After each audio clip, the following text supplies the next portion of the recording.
안녕하세요, 투데이입니다. 일주론 영상의 순서를 보통 갑자 순서대로 진행해 왔었는데요.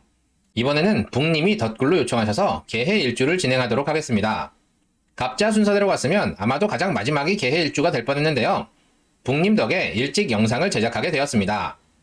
일주로는 4주 8글자에서 단지 2글자만 가지고 말씀드리는 것이기 때문에 우리가 MBTI를 보듯이 재미로 봐주시면 감사하겠습니다. 일단 개수입니다. 개수는 냉기를 상징하죠. 음의 속성이 가장 짙습니다. 그래서 개수일가는 앞으로 나서는 것을 극도로 꺼리는데요. 굳이 나서야 하는 상황이 오면 대리인을 내세우고 뒤에서 조종하는 것을 좋아합니다. 개수는 또한 비나 비구름을 상징합니다. 비는 땅으로 스며들어 지하수가 되며 어느 순간 밖으로 나와 강이나 바다로 향하게 됩니다. 수는 기본적으로 순환해야 하고 흘러야 합니다. 그러한 개수가 해수 위에 앉았어요. 12운성상 왕지이기도 합니다. 앞으로 나서는 걸 극도로 꺼리는 개수가 해수를 만나 왕해집니다. 그런데 앞으로 나서기를 극도로 꺼리죠. 그리고 비겁이기도 하죠. 그래서 친구나 동료를 대신 내세웁니다. 30세 이후 사업이나 프리랜서를 할 가능성이 높은데요.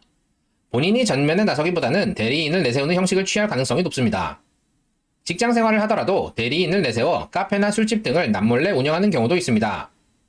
수는 흘러야 하는데 해수를 만나 왕해지니 활동성이 증가하나 전면에 나서기를 싫어하니 이러한 방식으로 표출됩니다. 게다가 해수는 목의 생지이기도 하죠. 해중 간목 식상이 생하니 30세 이후 새로운 진로를 열 가능성이 높은데요. 그것을 친구나 동료 등 대리인을 통해 이루려고 합니다. 또는 원래 하던 일이 있는데 그것을 대리인을 내세우고 새로운 진로를 따로 열게 되는 경우도 생깁니다. 그리고 해중부터와 개수는 명합하죠. 직장을 다니면서 본인이 하고 싶은 진로를 여는 것이 개해 일주의 특징입니다.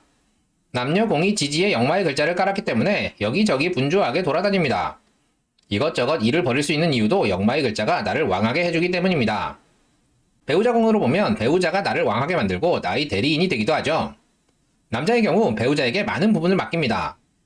집이나 부동산 명의를 아내 명의로 하는 경우도 많고요. 가정의 경제권을 넘겨주는 경우도 많습니다. 이는 내가 자유롭게 움직이기 위함인데요. 아내에게 많은 부분을 위임해 놓고 정작 본인은 내가 하고 싶은 일을 자유롭게 하는 경우가 많습니다. 배우자가 비겁이기 때문에 책임을 나눠지는 것에 대해 거부감이 적습니다. 그리고 지장 간에 식과 관이 있으니 자식이 장모님 손에서 크는 경우도 많습니다. 배우자가 가정의 책임을 나눠지니 맞벌이를 할 가능성이 높기 때문입니다. 여자의 경우는 해중부터와 명합하죠. 남편이 하는 일을 뒤에서 뒷받침하는 경우가 많습니다. 그런데 단순히 뒷받침이라기보다는 남편이 바지 사장이고 실질적인 권력은 내가 가지고 있습니다. 남편을 앞세워 뒤에서 조종하는 형식인데요. 남편이 비겁이기 때문에 이에 대한 거부감이 별로 없습니다. 친구 같은 남편이기 때문이죠. 지장간에 식과 관이 있으니 자식을 주로 남편이 돌보게 되고요. 나는 여기저기 분주하게 돌아다니는 경우가 많습니다. 남녀 공이 가정에 대한 책임을 배우자에게 넘기고 바쁘게 돌아다니기 때문에 외도를 할 가능성이 높은데요. 개수의 특성상 들키는 일이 적습니다. 들키더라도 물 흐르듯 잘 넘어갑니다. 그리고 해중무토와 명합하기 때문에 남자는 자식 때문에 여자는 남편을 배신할 수 없어서 이혼으로 가는 경우가 흔치 않습니다. 배우자는 나를 왕하게 해줘야 하기 때문에 가정에 신경 쓰면서 외도할 생각을 잘 하지 않습니다. 형충의 합을 보면 사해충을 논할 수 있는데요. 사해충은 월일충과 일시충이 발생할 수 있겠죠. 월지사화인데 해수화충을 하면 아무래도 계절이 4월이니 수의 피해가 우려됩니다. 15에서 30세 사이에 부모님의 이혼 사별을 논하는데요. 비겁과 재성의 충이므로 성장기에 부친의 손재수를 논하고요. 가세가 기울어 넉넉치 않은 유년 시절을 보낼 수도 있습니다. 재성에 의해 피해를 입기 때문에 부친의 폭력도 의심해 볼 수 있습니다.